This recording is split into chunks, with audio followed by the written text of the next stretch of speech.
Hello Team FD and welcome back to Sunday Vibes. Like we established on last week's show, we're not going to be in the pub for the foreseeable future, hopefully around mid-January. And you may have also noticed, as well as, shooting from home, we're shooting with James Lawrence Alcott. How are you, sir? Thank you very much for stepping in for Joseph, whose internet down in Exeter can't handle shooting and sending of files. Oh dear. Well, yeah, I mean, shame on Joe, first and foremost.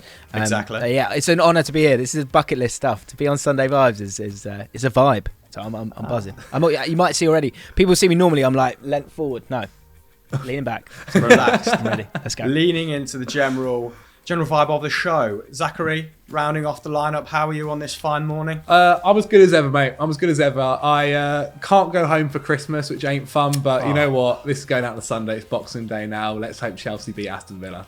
And no drilling in the background today. What mate, a treat for us. Thank God, yes. This West London life, I tell you what, it's not for some. It's not for some. But it's not too bad, mate. Thank you. Well, you know what is for all? The topic that we have on the table today, it is a juicy one, guys. Right, what we're going to do is zip through every Premier League club and predict the biggest mistake they're going to make in 2022. We're going to look at the top 10 in a little bit more depth, and then we're going to pick up the pace for the bottom half of the league.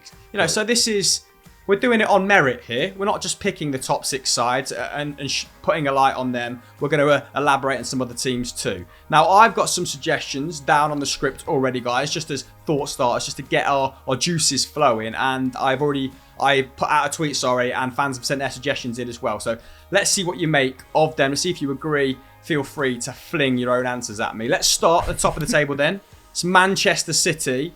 And I've gone with not replacing Ferran Torres in an effective manner come January, having sold him now to Barcelona for 55 mil.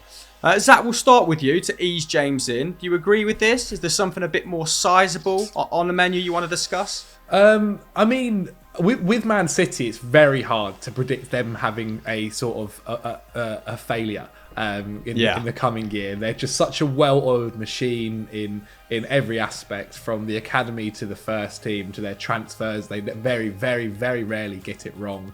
And every time you think a player might not quite be making it, like Cancelo when he originally joined City, after a year's time, he's now one of the best players in the squad. And so I think it's very difficult to look at a bit of City and say, maybe this is the wrong decision. With Ferran Torres, like, them selling him isn't the biggest issue for them, because they've still got wingers coming out of their ears that aren't starting. Raheem Sterling's only just about got back into the team. Jack Grealish is fantastic. Bernardo Silva can play on the wing. They've also got some of the academy kids that they've started trying to put into the squad as well now that are brilliant. Phil Foden can play on the wing. Riyad Mahrez, don't know if I mentioned it. I can't remember. And so I don't think necessarily that Ferran Torres is the biggest issue. I think because the only thing you can maybe say of Torres is obviously he does kind of occupy that striker role as well, and so when Gabby Jesus isn't playing, he can do it. But I just think it's smart business, because they're already making such a big profit, having not really played him that much, and then that money is just really going to be invested in Erling Haaland in the summer. Whether that is to his agent or whether that is to directly for the buyout clause of 70 million, I think it's just really, really good business. And so when you think about what could happen in 2022, maybe not trying to tie down Pep Guardiola to a new contract, but that's kind of something that's outside of their hands.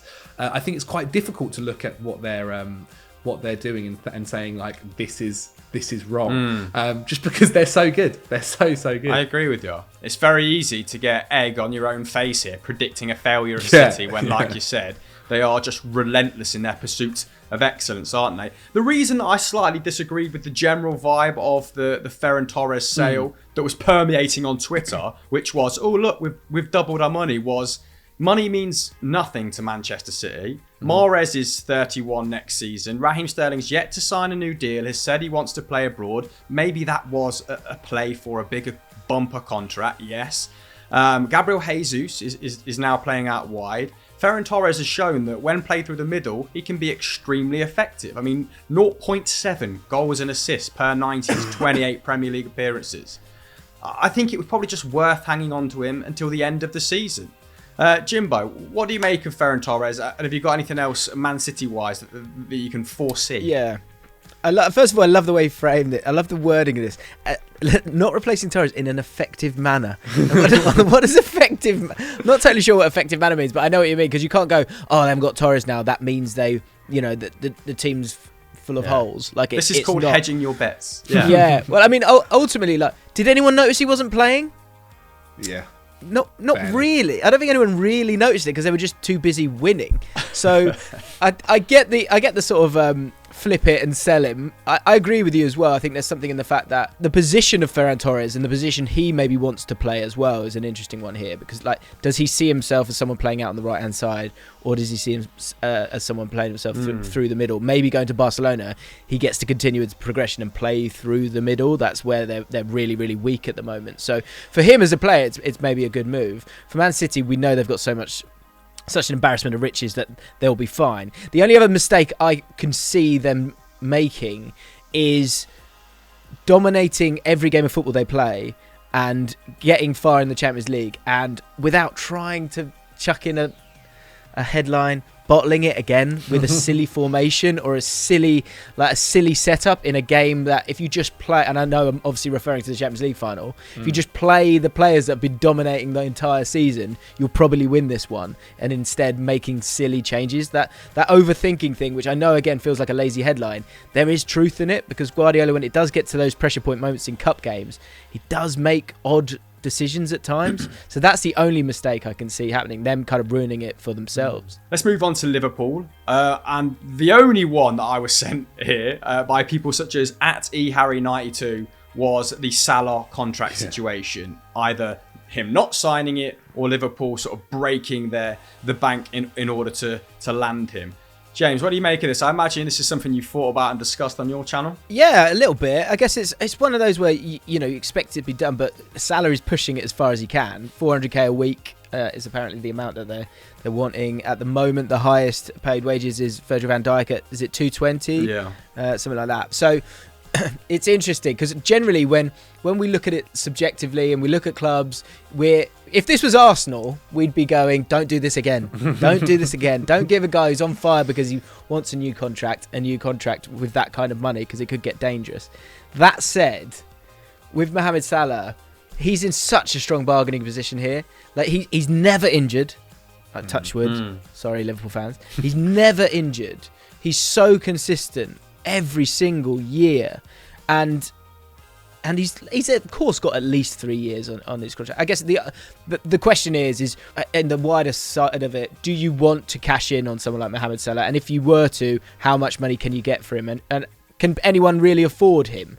Because those are the two options, aren't they? When the contract starts to run down, you either sell them now, or you let them run down their contract, or you give them a new contract. So that's what I think is interesting about this one. Is like, is there anyone on this earth that doesn't just give him the contract? I mean, I would give him the contract personally. What about you, Zach? 400 grand a week. He wants parity with Ronaldo. He wants parity with Kevin De Bruyne. And when you frame it like that, given his form, like James said, at the start of this season in particular, you can kind of justify it. But then in the long run, could this bite them in the arse like it did with Arsenal, Ozil and Aubameyang? I think, when you look at his form, he's probably the best player in the world right now.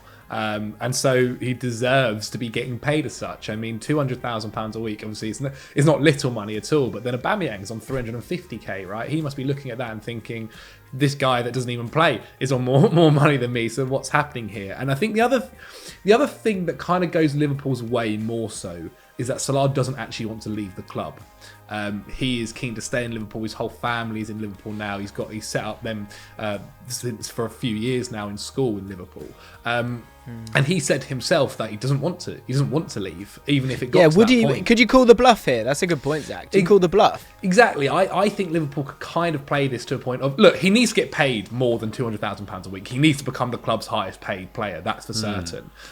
When he is contributing what he's doing for you guys on the pitch, he needs to be the highest paid player. Whether that is 400k, I doubt it. The way that Liverpool kind of their whole financial system, they aren't a Chelsea, they aren't a Man United, they aren't a Man City. And so I highly doubt they're going to be giving him £400,000 a week. And so it's up to Salah. If he is that money driven and he wants to get paid the most amount of money, then realistically, if he wants £400,000 a week, he's going to have to leave Liverpool. He's 29. He's 20. I think he's 30 in June next year, and so he's still he's still probably got, as James said, about 3 more years if he doesn't get injured. Touch wood, to go at his prime. And so a club like Real Madrid may be able to look at him and go, okay, we want him. However, then again, Real Madrid aren't probably going to be looking at Mohamed Salah in the summer. They're going to be looking at Kylian Mbappe. And so the other suitors that are out there that could maybe take Salah and pay him the money that he wants aren't probably going to take that risk because there's better options. Haaland is so young, as I said, Mbappe with Real Madrid, and so unless he wants to maybe go to PSG, which personally I don't think he would want to go to, then I just think it's Liverpool to it's up to Liverpool to call his bluff. But then Liverpool also should be fair and say, look, you are the best player in the world right now. You are smashing it for us on that pitch. Okay, you had one game against Spurs where. Well, obviously, you didn't get a goal contribution. What a shame! I think that was the first time in 15 games. Exactly. Which just says how great he is. And so I think there needs to be they need to come to some sort of head where maybe they meet in the middle. Maybe it's 300k or something. Because the other thing as well is if Liverpool lost Salah. How are they going to replace him? Like, is there really the amount of money they're probably going to have to spend on another player to replace him? You might as well just give him the contract. Chris, can I ask you this? Sure. With if you're Liverpool, and if I can bring it to QPR for a second, we had a player called Junior Hoylett. I don't know if you remember. Yes, the Canadian. I was excited about him. He was useless for 3 years. In the 4th year, when his contract was up, he turned it on. Like he was amazing. We've seen that so many times with so many players. If you're Liverpool, do you stall this just to continue this unbelievable form that he's in? Because I think there's always something in that. When you're in here last year, you're just going, I'll show you, and there's that little bit of extra edge. And Salah has been it feels like he's gone to another level this year. Yeah. Like if you know you're going to give him 350 and you're going to get it sorted in the summer. Do you just kind of keep quiet just to keep that kind of energy with him? He's clearly become a very, very... he's hungry for individual awards, isn't he? So I don't think that plays into his thinking. I mean, he is running a little bit hot this year, but his underlying numbers are still formidable. Like his expected goals and assists are still running at 0.9 per game. So even if this top form does subside a little bit, you know what? He deserves to be putting up the sort of staggering numbers that he is based on his play. So I would probably do it. What are you two saying? Are we going 3-year extension or what? I'd be giving him a contract. I'd be giving him a contract. I think the long-term effect of trying to replace him, along with also probably, Mane's the same age as well, I think a couple of months older, and obviously he isn't doing the same output that Salah's doing. I would be, and they do have Diogo Jota, of course they do, but you're looking to try and replace one of the best player in the world with, I guess, a youngster who I don't think it's smart to try and to let him just leave for free. Yeah, I agree. I think I would go 300, maybe. I know this is like Football Manager, but 300, 350, and I'd go 5 years, because I think when I look at Ronaldo, still smashing it at 36, there's no reason why Salah can't do that as well. I actually think he does keep himself in great shape. Yeah. Like your point about him not getting injured is a brilliant point. His game is probably a little bit more reliant on his explosiveness than Ronaldo's is. He's not like necessarily a penalty box predator, but he's had so many sort of not massive evolutions, but there's a lot more nuance to his game than even 2-3 years ago, Salah now. So who's to say he can't change into this predatory striker? I absolutely would not hesitate on that front. I'm going to say 3-year contract at 300 to 350 I think is doable. It's interesting as well that Sky Germany said one of his stipulations is that Liverpool also sign another striker.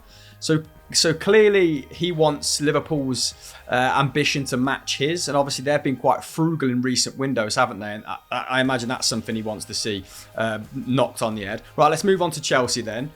Zach, you're our Chelsea expert. I put down here leaving themselves with a huge defensive rebuild in the summer that would potentially hamper their ability to compete the following season, because feasibly 80% of the back five could disappear, couldn't they? Yeah, I think it's really only Trevor Chalobah, who's just signed the new deal, is the one that's kind of staying at the moment. Obviously, Rudiger is the big talking point about Chelsea's defensive contracts. He's obviously been speaking with Real Madrid. He wants a lot of money. Chelsea aren't.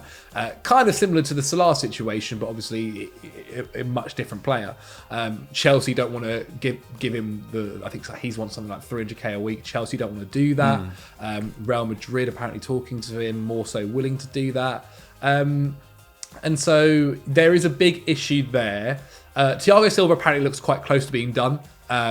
Which is impressive. Like, I didn't think we'd get 3 years out of Thiago Silva, to be quite honest, when he signed at 35 years old. He'll be 37 next year. I think or is he 37 for minutes this season, which is ridiculous. He might actually already be 37 and will be 38 next year, but which is mental. But he performs fantastically, and I don't think there's any worry that it'll be worse. Christensen is a bit of a weirder one. Like, he's been close to signing a new contract twice now, and then changed in the last minute because Barcelona got involved. But I think Christensen's biggest thing is his game time, which I think is a fair enough point. If you're in his shoes now, I think he's 25, 26 years old.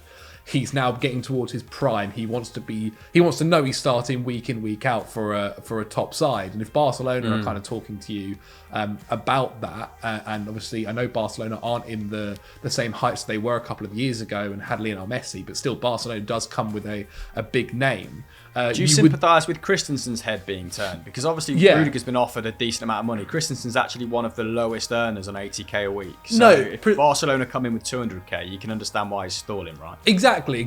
And I think, again, it's about the game time here. Like, Christensen has had a weird career with Chelsea. He started really well, then went on he went on loan originally, actually, first to in Germany, really good. Then had a really good year under Conte, I think. Then fell out of the squad again, then got back in, fell out, and now he's kind of like not. If you gave me the list of the starting back line, it'd be like 50% of the time he's probably playing, 50% of the time he's not. But he's still he's still really young and like is not in his prime yet. And so personally, like, he is someone I think Chelsea should be. Like, what I find really weird is if you were to let go of Christensen, and you're going to go and buy, you're probably going to bring someone in that is the same level as Christensen. So you should probably, and you'll probably pay him more anyway. So you should try and get that deal sorted. But again, I think that is a deal that will probably be done. Aspilicueta, obviously, is the club captain. I think he is another one that I think will end up being done as well. The big one that I just have no idea about whether it will is Rudiger. Because Rudiger has what Chelsea have to think about here is, obviously, with Thomas Tuchel in this 3-back formation, Rudiger plays this left centre-back spot ridiculously well. Considering he is a right-footed centre-back, and that position there is more made for someone that is left-footed, it's really impressive the way he does it as well is the way he contributes going forward. Like, he carries that ball and can really start a Chelsea attack. I mean, I don't know exactly how many goal contributions he has this season, but it feels like he's won us about 3 penalties just from him being in the box by driving forward. Like, ground gained, I imagine he's absolutely out in front. He gobbles up the yard, doesn't he? And he adds a bit of forward thrust to a Chelsea team that's been lacking it of late. Do you have any strong feelings on Rudiger, Jimbo? I think he's one that you want in your team because he's an irritant. You know, that's like, he does wind people up, and I think that's useful in big games. And you know, he's a quality player as well. I think there was one metric, I don't know the exact numbers for it, but it's his XG chain numbers in terms of being involved at the starting point of goals for Chelsea is the highest, I think, of anyone. So yeah, he's very integral to how they're playing with that back three.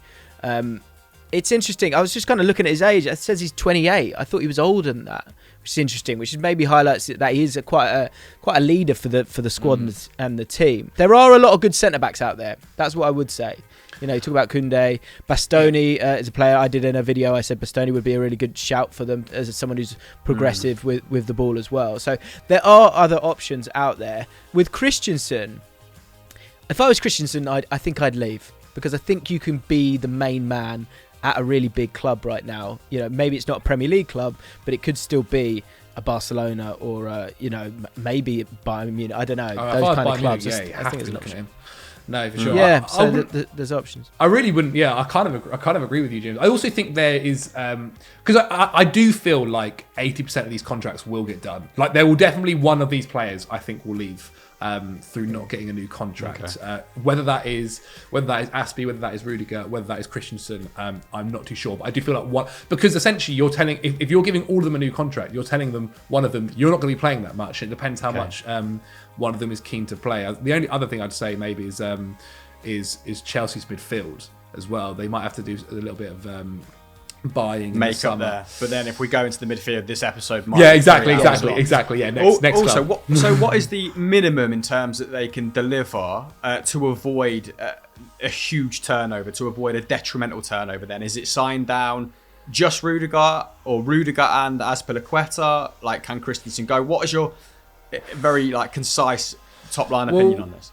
Well, it also depends on what they think of the loanees as well that have gone out there. I think it depends how Ampadu finishes the season and whether they think he can be something in the Chelsea squad next season. Same with Colwill, but I think Cole probably needs another loan. They may also then look in the summer and think, Mark Gehi's performed pretty well, we could get a buyback on him. It depends what they do there. But I think you have to get 3 of the 4 on a new contract.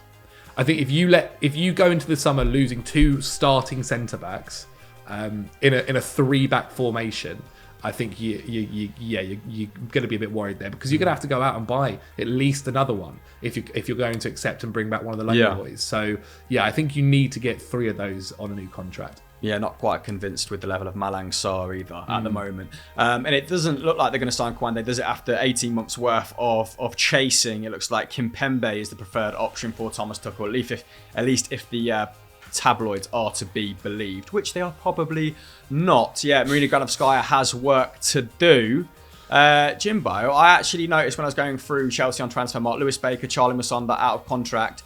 I wanted to ask you very quickly, would you take either of them at QPR? And what is the state of QPR at the moment? QPR are great. Everyone's happy. Mark Warburton's a god. And we've got loads of really exciting young players. So I think our new way of doing stuff is taking these younger guys, often players who've been at the Chelseas and Spurs, and making them ours, and then either selling them on, and like Eze or utilising them the way that we are right now. So yeah, I'll take them both. Thanks for the wages that work for us. Yeah, the wages that work. I watched Lewis Baker, who is a 10, play centre back against Bournemouth on loan, and was ridiculous. He was incredible at centre back. So he got decent game time in Turkey as well last season, but it's not really worked from the previous 4 or 5 loan spells. Well, he was to that. He was set to kind of play in these couple of games, and then got COVID. Bless him. Yeah, so really not worked out for him. For both, I think he's 26 players, now, so his next club needs to be a club he can be at for 3-4 years and get a meaningful amount of minutes. Let's move on to Arsenal then. The biggest mistake I have jotted down is that they could drag out the Aubameyang situation even further. And I put that because obviously the situation seems to be becoming increasingly personal. He's obviously been stripped of captaincy, training alone. Arteta more and more comfortable with discussing his omission in public. So it's very clear that he's in control of the situation. There's no external pressure from the board, etc., to play their most well-paid player. And it looks like he won't be included in the squad to face Norwich. That's the 5th match day in a row. Now, the general party line is that they're going to use AFCON as a way to reset their relationship with him. But that feels a little bit weird. What better time than playing Norwich, when he can get a goal, get his confidence back, and people start to forget about it. What would you do with Aubameyang, Jimbo? Would you persevere, or would you sell him to one of the clubs that is sniffing around as soon as possible? I would sell him as soon as possible. The reason for that is because Arsenal and Arteta have set a very clear tone here. Over the last year, they've got out all of those guys. What was it, Socrates, Mustafi, all of those guys, they were out. And it's nice, it's refreshing. It's hard line, yeah, exactly. And you kind of can't step back now from it. I think they've put themselves into a sort of a cul-de-sac that they could get themselves out of, but it's not a corner just yet. But I think it would be they might have to take a hit on wages, and they need to take a hit on the quality of the squad, because they're on a decent run at the moment and want to get into that 4th spot. I don't think anyone expected that at the start of the season. So I wonder if fans and that just generally the club alike would be okay if they fell off a little bit, because I feel like relying on Nketiah and Lacazette.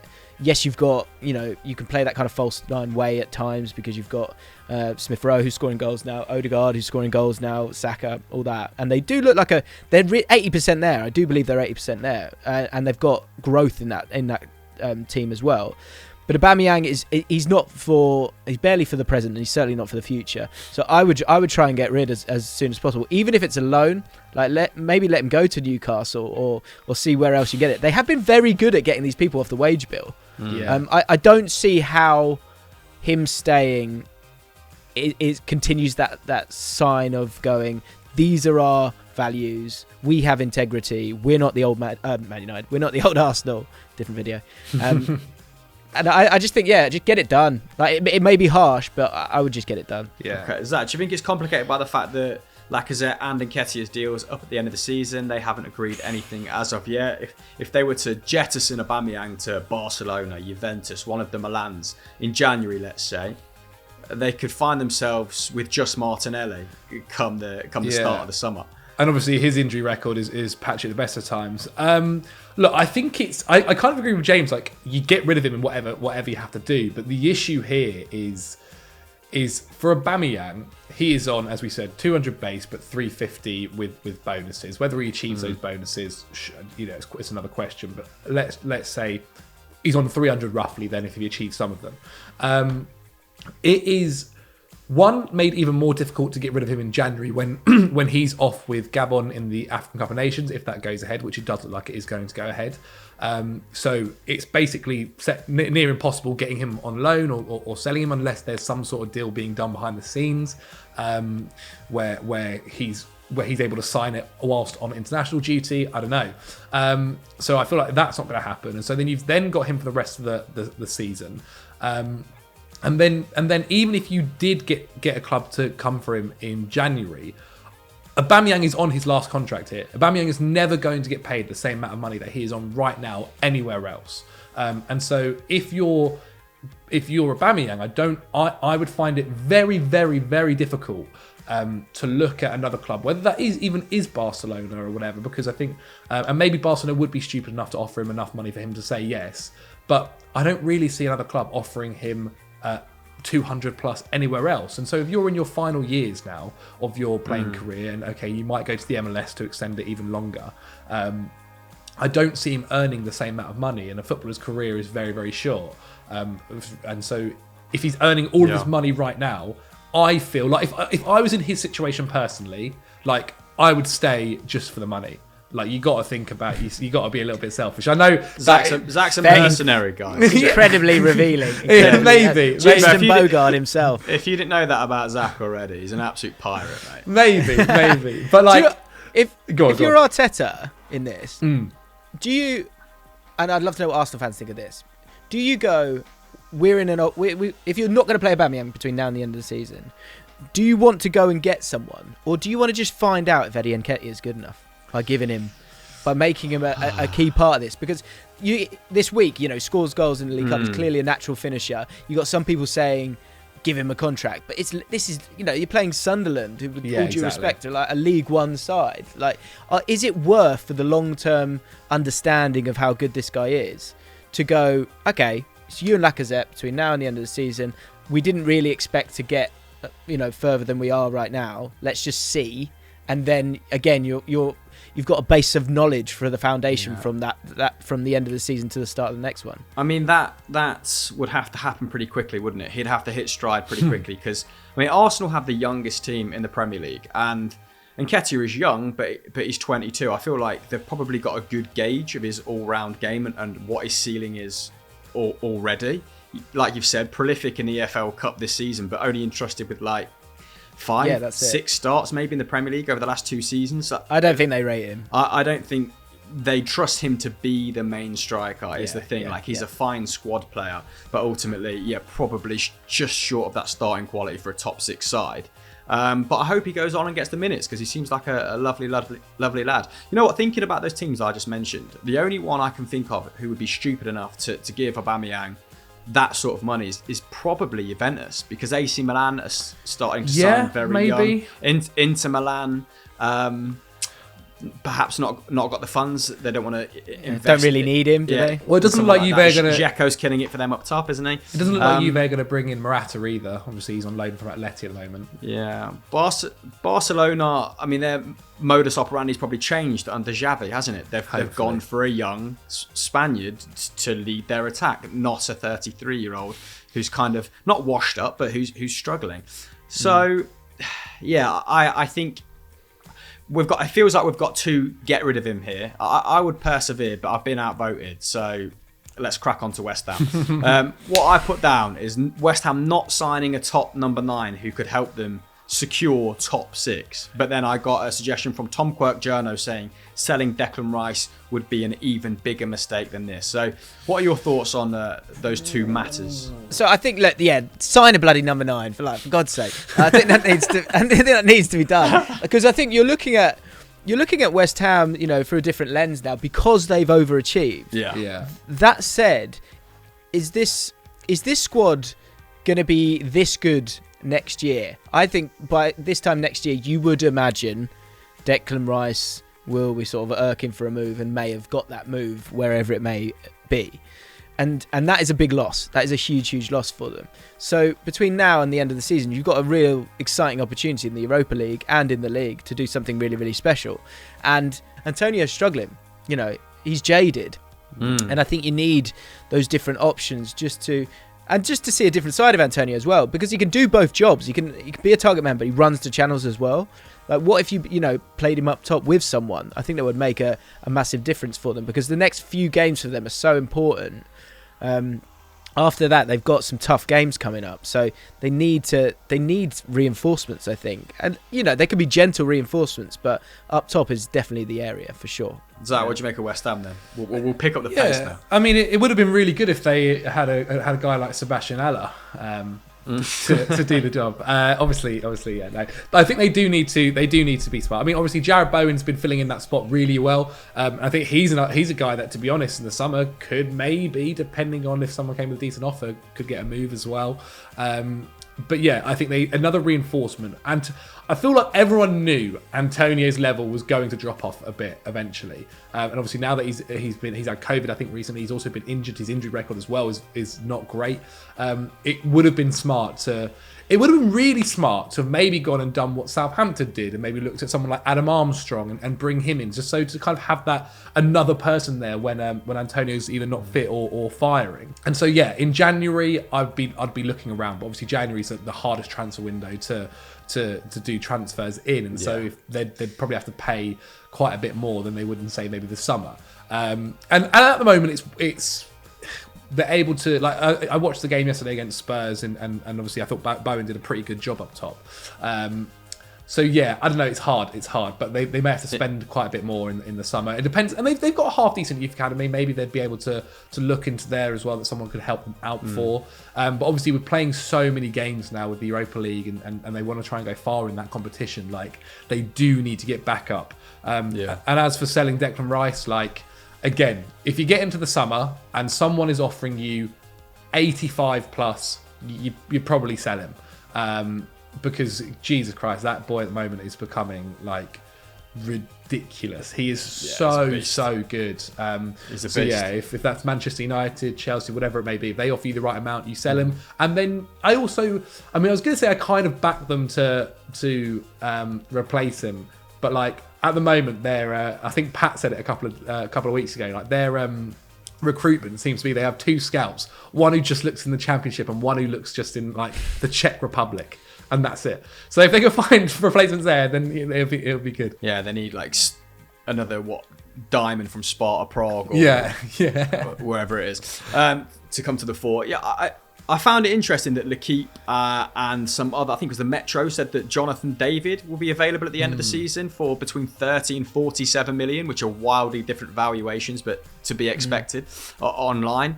And his agent has also come out and said this will be his last season at Lille.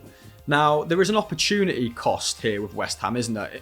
If they don't go and get a number 9 in January. It's not important for a lot of top sides to shop in this winter window, but West Ham have only finished in the top 6 times in their entire history.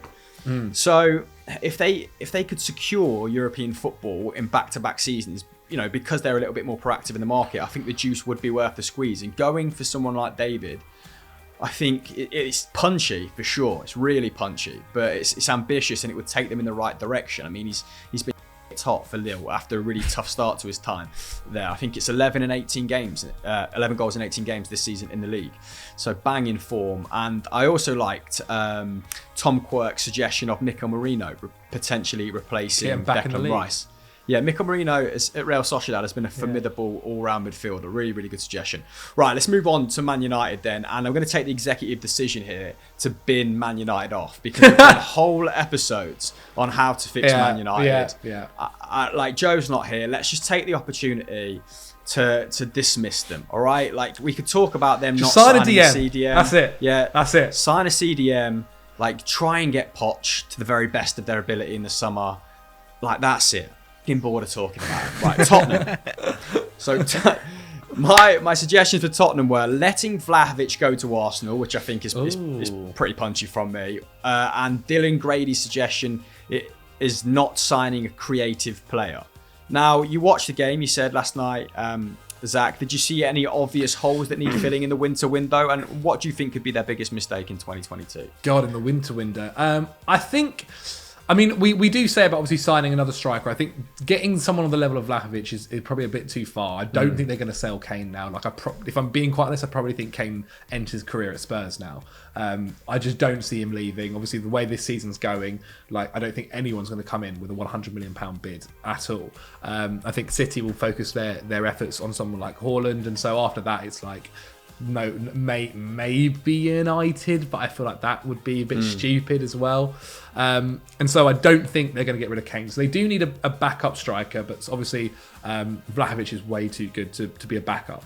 And so what I would think they need to do, what is their biggest failure going to be, actually?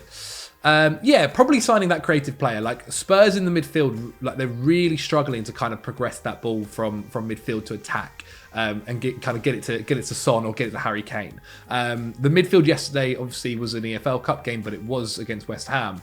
Was Harry Winks and Højbjerg. And Højbjerg, I love what he does. Like, I think that's probably one of the smartest deals, considering it was only for like 3 million. Kyle Walker-Peters was really, really good business. And so, but that other guy, Harry Winks came on, I actually think they started with Skip. Skip. Two very combative exactly. Yeah. Like, but they're not what they're not great at doing. Is kind of picking up that ball and getting it forward and getting it into. I guess the player that used to do that for Conte and Chelsea was Fabregas. Like, if they can go out there and find a Cesc Fabregas type of player to get that ball forward and progress it, would be amazing. And I do sit there and I do look at Ndombele and I think, like, he is someone that could do that. But what Conte would need to do is obviously coach the other side of the game to him, which has seemed more of like a struggle under several managers now. And so, if they can get that player in, I think that would be if they don't get that player in, that would be the failure.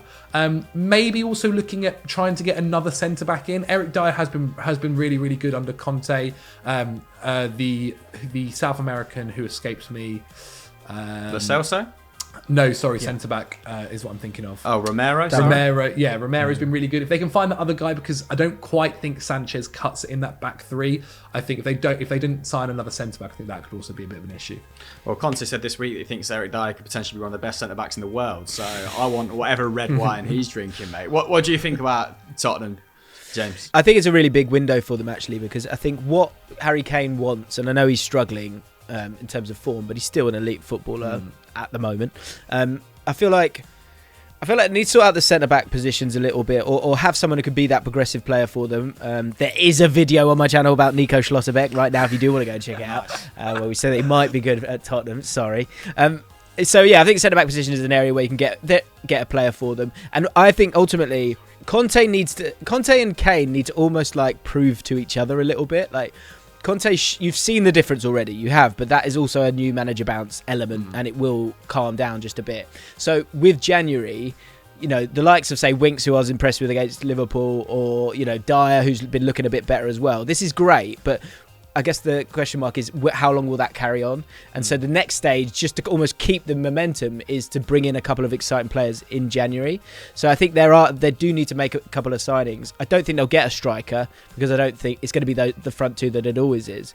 But what I would like to see is someone like Renato Sanchez. Maybe they go and get a box-to-box midfielder. Brozovic is another one. I know Renato Sanchez looks like he might be going to Wolves, but I think he'd be great for them in that midfield. Brozovic is maybe, I think it's probably a bit ambitious to be able to bring him. That might be a summer move that they try and go and do. And then in centre-back, I think there's a position there that needs to be filled as well. And there is quality out there. You know, maybe Paratici could do that, you know, with the context that he's got. There are a lot of good players in Serie A and Bundesliga and Liga 1, so there are options for them. In terms of a creative player, like, they've got Ndombele, they've got Dele Alli to a point, who they're now trying to possibly turn into a box-to-box midfielder. You know, they've got Bergwijn. So I think it's not as much that, it's just people that can allow this new high-energy team to continue to have that high energy as the season progresses for me. Well, you mentioned Renato Sanchez there, so now it's a seamless transition into Wolves. Thank you very much for that, Jimbo. And I've got down not adding depth at centre-back and central midfield. So let's start with central midfield. And I take it by recommending Sanchez for Tottenham that you're a fan of his, and just how transformational could it be if they get a injury-free in-form Renato Sanchez at Wolves? Yeah, I mean, I like him a lot. I think he's not the guy, because I said to my friend Flav the other day, and he went, well, the one from Swansea? I mean, yeah, he was, but that's a long time ago. He's kind of come back and done very well for himself. I just like the fact that he can play at quite a few different positions, which I think gives real options. You know, he can play centre midfield, he can play as a box-to-box midfielder, he can play as a second striker as well, he can play out wide if you need him to as well. And I just think that's a huge use. If Wolves get him, I mean, it's another Portuguese player, but why not? You know, Portugal pretty good, so I think it would be a good option for them and add a lot of energy to that midfield. Martinho, Neves, I love them, but to have that different option for Wolves could be huge, couldn't it? Zach, what do you make of, one, I suppose, the centre-back situation, and two, the Renato Sanchez rumours as well then? Yeah, I think it always comes down with Sanchez is his injury record. Like, he's a fantastic player. I think it's now quite known, especially after the Bayern Munich stuff. Since he's been at Lille, he's really stepped on, and he was pretty good at the Euros as well, just gone. But the issue is that injury record. Like, he consistently is picking up injuries. Even I think this season he's been a little bit out of the squad with injuries. And so if you can get him in and you can get a decent, you're not paying over the top for him, I think it is a good signing. Because he does, when he is on form, he's sometimes one of the best players on the pitch, and he'd add a lot to that Wolves midfield with what he can do. As for the centre backs, they do need to get someone in, because obviously they're set to use Willy Bolly, and also Roman Saiz to the AFCON, which only then leaves them really with three centre backs unless they start going to the youth team. And if one of them get injured, then good God, they're going to have to put in the Belgian Dendoncker into there as well. And so, yeah, looking for another centre-back out there would be really, really smart. And if they, because I think Bruno Lage has been fantastic. I didn't quite know what to make of him at the beginning of the season. He's come and been really, really good and got the squad playing. I think from Wolves fans, they must be so excited for the football they're playing now compared to what they were doing under Nuno. And so, yeah, if they can get someone in, I think we've mentioned a few names as well. I think another one is Sven Botman, who's been linked here, there, and everywhere. Like, if they can go and get someone in to kind of be that cover, maybe even as well challenge for a starting spot. I mean, if you are getting Sven Botman, he's definitely starting. So yeah, like, I think Saiz is a good centre back, but he can definitely be upgraded. And so yeah, if they can go and get someone like Botman or something in January, then I think it would be really, really good. Christ, Botman and Sanchez would be an insane January, wouldn't it? I do like Facundo Medina as well. I think he's well worth a look, but that's maybe a topic for a different time.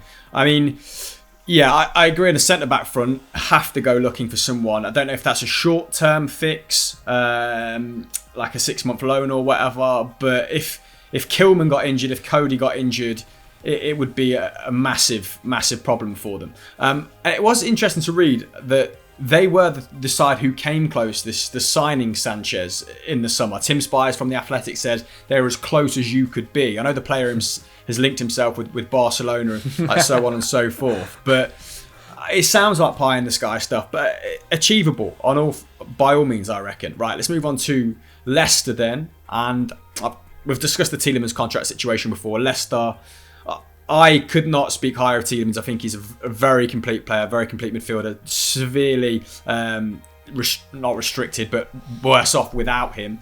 Me and Patrick Van Straten disagree on that front. I think he's a game changer. But what I wanted to ask you two about was potentially not replacing Schmeichel, because Schmeichel will be 35, 36 come the end of the season. We've seen his form take a severe dip. Leicester are now conceding 1.7 goals per 90 this season, which is a massive dip from their 1920 record of 1.08. Jimbo, would you go to Schmeichel as the heart of Leicester's problems this season, or do you think it's the problems lie elsewhere? I think it's a bit more collective than that. I think there's been a lot of unforced errors. Soyuncu's having a poor season as well. Johnny Evans, you have problems with his fitness. The whole back line, you've had problems with fitness, like time and again, it seems. And Fofana, of course, is a huge loss. If you think of how much better, talk about game changers. It's hard to say that with a centre back, but I think you really, really have missed someone like Fofana for sure. In that, because he does take there is a ripple effect with certain players, and someone of his quality, he makes Johnny Evans better. He makes Soyuncu better. So I think that doesn't help. The numbers you've got on his goalkeeping of Schmeichel's, I was a bit shocked when I read that. I don't know if you've read that out already. No, go for it. Do that. Oh, is it? Where is it? So yeah, 14th for crosses claimed in the Premier League. He's on his post. I always forget what it's called. Post shot save. It's post shot XG. Yeah, I'd call it. Yeah. Is minus 4.4. So he's not saving what he should be saving, basically, guys. So I think it's worth having a little look. He is getting a little bit older. I still think there's time with him, of course, and I think the other problems do sort of permeate backwards, maybe to him a little bit. But I think there are options out there. You talk about maybe Sam Johnston. A lot of people are going to be looking at him over January. Also, I think someone like David Raya at Brentford. I know he's injured, but he's really, really good with his feet. Brentford fans will tell you that they're really, really missing him in goal and what he can offer in terms of his play from out of the back. And so he might be a good option for them as well, that people probably wouldn't be looking at, and you might be able to afford him. But yeah, it's interesting. You just think Schmeichel, Leicester, that's it. Don't worry about that. Let's move on to the next bit. But maybe the time is starting to come. Yeah, also compounded, like you said, by the defensive issues. Not even touched upon Ricardo Pereira's sort of monumental drop off. I'm not a massive fan of Castagna playing right back in a 4. Like, I think he's much better when they play 3-4-1-2 or whatever it is. And James Justin, Luke Thomas, local lad, come good. Always a nice narrative to see unfurl, but he's a downgrade on James Justin. Anyway, let's move on to Villa. We'll agree that maybe not replacing Schmeichel or contemplating replacing Schmeichel could be a problem in 2022. Villa, I've got not prioritising a CDM down, and we can keep this one nice and short as well, can't we, Zach? Because we did a how to fix Aston Villa on the podcast. I recommended Benjamin Andre. He actually scored at the weekend, I think. Just a sick player. Get him in. But what do you make of this? Yeah, I agree. Like, I think Gerrard's also supposedly targeting a left back as well, which I think is probably a good idea. I've always said I think Matty Targett is a fine Premier League player, but if the way Gerrard wants to play his football and he loves his fullbacks bombing on forward, like Matty Targett isn't necessarily. I keep Matty like he's my best mate, and Matt Targett isn't necessarily the best player for that. Although he's fine. Like if you couldn't get one in January and you had to go on to the summer, he'd be fine. But yeah, a DM like Douglas Luiz has kind of changed. Really, like he isn't this DM that we first thought he was. He's a bit more progressive with the way he plays, and so yeah, I think if they were kind of similar to the United situation, like if you can go and get a DM, really help out the defence, which at the best of times is a little bit sloppy. I think that would be a good idea. Obviously, you could probably improve on someone like Tyrone Mings as well. Ezri Konsa isn't necessarily performing to the level he was the last season. But I mean, at the moment, it's been pretty. I think if you ask many Villa fans since Gerrard's taken over, it's been pretty good. So I don't think they'll be too disappointed. I mean, again, Chelsea play Aston Villa on the day this video goes out. So hopefully we thump them 4-0 and they have to get a new manager, but we'll see. I have heard rumours they're targeting Borna Sosa as well at left back from Stuttgart, and his value has just soared year on year since they paid £5 million for him from Dinamo Zagreb in 18-19. Like 23 mil is apparently what it would take to prize him away from Stuttgart. But very, very good player nonetheless. Anything to throw in on the Aston Villa front, James? Yeah, I think the Tyrone Mings element is interesting. There might be an option there where you could, I don't know if it's a high wage earner or what it might be, but I am starting to question Tyrone Mings a little bit. So Sven Botman, you're talking about him earlier, that could be a good option for him. At left back, a couple, Purvis Estupinan at Villarreal could be an option. And Aaron Hickey, who's a left wing back at Bologna. Football Manager fans will know him well. He's an exciting young player, scoring goals as well. So if he wants a bit more of an attacking threat at left back, maybe someone like Aaron Hickey could be a good shout. Aaron Hickey, mate. Did you see his goal at the weekend? I haven't seen on his right foot from a well-worked corner. Sublime strike. Yeah, he's on fire this season, Aaron Hickey. And it's mental that Scotland have Hickey, Robertson and Kieran Tierney all vying for the left-back position. Crazy. Anyway, let's pick up the pace with the last 10 teams then. I was going to treat this like we treat quick-fire questions. So I'll kind of we'll do A, B. We'll do it like, the traditional penalty shootout, lads. And you can take a team apiece. So Palace, what would be Palace's biggest mistake of 2022? And we'll try and keep these to single sentences, Deej. I guess not signing Conor Gallagher, but I mean, it's basically impossible, really. Like, unless they offer something ridiculous, I think Chelsea will want to give him a season at the club to see what he's like. So I guess failing to replace Conor Gallagher would be the big one. Like, he's been so integral to this whole new side and the way they've started playing football under a new manager. If he was then obviously goes back to Chelsea, they probably need to replace him in some way, shape or form. Okay, cool. James, Brentford? Losing Thomas Frank, like, he's a real sort of... He's interesting, isn't he? His interviews are a lot different than others. I think he's quite a nice little gentle magnet for any kind of pressure that might be put on Brentford. The other thing I would say about Brentford is the mistake would be not getting Tony closer to the penalty box, because he's almost playing as this deep line forward and it's winding me up. He's such a good goal scorer, but they can't seem to get him up the pitch. So that's another mistake that we continue to make. But who am I to say it? They're smashing it at the moment. Well, I'll take Brighton then, and I think Tom on Ice's suggestion of not signing a striker has been a big one for them for quite some time, because Aaron Connolly, I'm not sure he's a Premier League level. And who's the French striker? Absolute house. His name? Maupay. And Neil Maupay. Yeah. And Neil Maupay, I think, is a Premier League level striker. Will get you between 9 and 13 goals a season, but maybe needs a little bit of help in that sense. Losing sporting director Dan Ashworth to Newcastle would also be pretty hounding. He's a smooth operator, isn't he? Zach, you can take Everton, mate. Do not sell Calvert-Lewin for anything less than 70 million. Obviously, we've seen the drop off since he's been injured, and I know there's a lot of rumours about him going to Arsenal. And so if you're going to sell him, get enough so you can get in a good replacement or two replacements, because the idea of Rondon being your striker for the rest of the season is crazy. I mean, why they signed him in the first place is ridiculous. But just do not lose Calvert-Lewin until the summer. At least give yourself until the summer. Mate, you better stop running your mouth about Rondon. All the Venezuelans will be on he does deservedly so as well. He's in my draft as well. He's doing cool for me. That's why he's taking it personally. James, what about Southampton?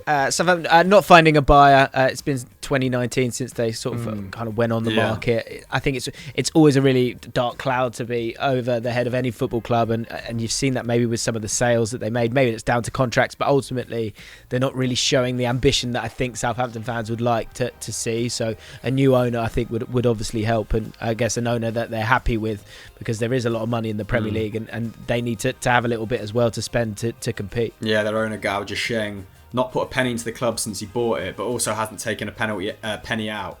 So it's very much just spending what they make at the moment, which is not how Premier League clubs can afford to run, is it, I guess? I'll take Leeds then. I think not convincing Bielsa to stay for another year. Yes, they're not having the best time of it at the moment, but they are injury ravaged. They do have a small squad. I think trying to flip, their playing style, or trying to move on to another manager and another playing style would be a bit of a head for that squad, because they're so well drilled in his ways that it's almost not worth it if you can keep him around for another year, 2 years, and make some contingencies in the interim.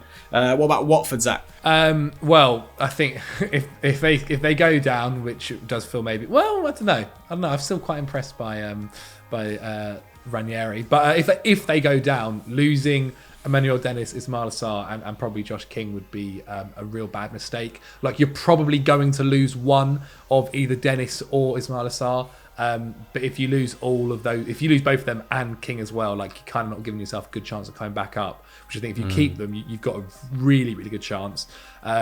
So yeah, don't lose them. If you get a good enough offer, then sure, but don't lose them. I agree. If they can keep two of them, they've also got João Pedro, so they can maybe fire them back up the league. James, you can take Burnley, mate. What a treat. It's always a treat. I love Burnley. I think just a couple here. I guess one, needing to convince Dyche to stay if they go down. I think to kind of stop that, I don't know how you rejuvenate something so solid as Burnley, but I think the main thing has been that if they get an injury crisis, they've got such a thin squad a lot of the time that could really hurt them. So for me, a mistake would not be bringing in the numbers that they need to allow them to continue to be as solid as they have been over the last few seasons. Yeah, the American owner needs to give them some money to spend in January if they want to stay up, doesn't he? Newcastle, again, we spoke about them a lot. If they go down, that'd be hilarious. And Newcastle fans, I think, can see why we'd say that as well, given that they have all the money in the world. I suppose if they did go down, they'd have to let someone like Saint-Maximin go. I think he'd be very good at Leicester. But yeah, just going down full stop, right, would be pretty catastrophic for them. It'd set them back a few years in terms of their punchy plans. So yeah, not much to say on that front. Zach, you can round off the show then with Norwich. Oh, mate, what a joy. Don't get relegated, maybe. Don't get relegated, and also, I guess, sign another striker. Sign another starting striker. Like, goals for that club at the moment are like gold dust, and so if you can get a guy in that even scores you 8 goals in the rest of the season for the Premier League, that'd be incredible. Because obviously Sargent is not the caliber of a Premier League starter, and they need to be trying to get someone in January for sure.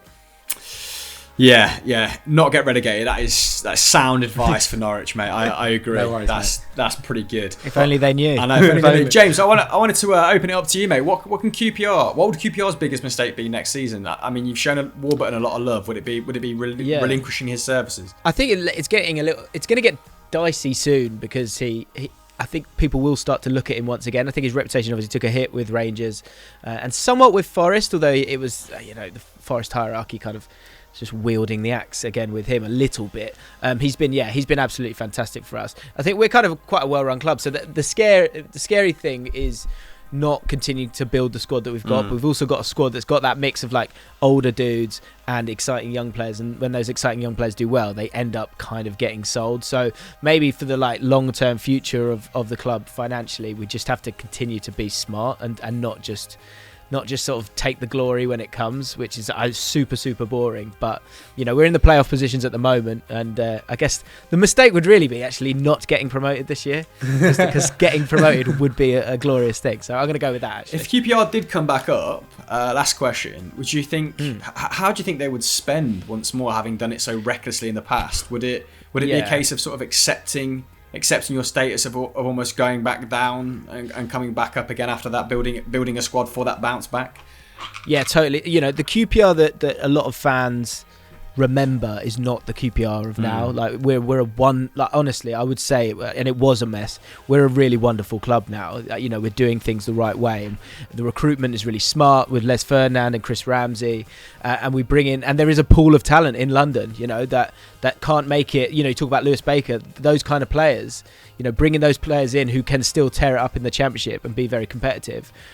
So we're a good club. I think we're in that similar vein to maybe a Norwich. I think we'd be careful when we went up and not spend too much, because we've seen how messy it can get. So if we were to go up, it could get ugly, sure, but I think the long-term future of the club will be much better, and that's the thing. You can go down and go back up, because the gap between the two leagues is so vast. I love it. Always nice to have a bit of Championship insight on the show. Guys, if we've missed your team out, if they're on the continent, for example, please let us know what the biggest mistake your club could make is in the comments below. Me and Zach will get back to you. We're very present in the first hour, and then sort of chip in over the coming days. Jimbo, have you got anything to plug on your channel? Because you've come on, you've done us a favour, you're absolutely riddled with the COVID-19, but you've soldiered through it. Lucky, just with your glass of water. What a trooper.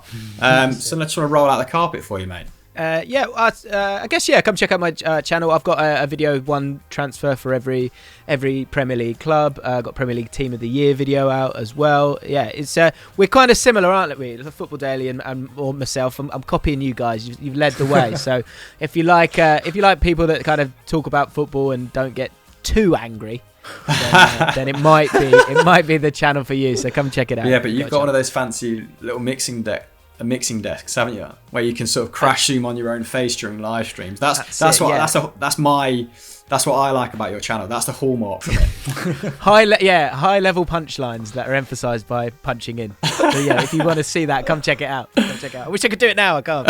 Zach, what else is going on at Football Daily? You're a Football Daily over Christmas that we need to plug. Oh God, what isn't, mate? First, I hope everyone had a good Christmas and that. Like I'm at the beginning of the video. But also, check out Mean Tweets. That is either out or coming out. It's where we read your comments, nasty comments throughout the year. And it's the best time of the year because it just does. You know what it does? Everyone gets a little bit too cocky by the end of the year, and it puts you down a couple of levels. It makes you realise, oh yeah, some people hate me. It's great for your confidence, but great for, I guess, you've legitimised trolling at the end of the show. Unbelievable. Yeah, Unbelievable. And if you're wondering why the quality of my microphone severely dipped 50 minutes into that, I had to swap to a USB mic because my camera battery ran out. So yeah, just thought I'd finish the show on that note. Goodbye, and like this video, subscribe to the channel with notifications on, and we'll catch you in the new year. Yeah.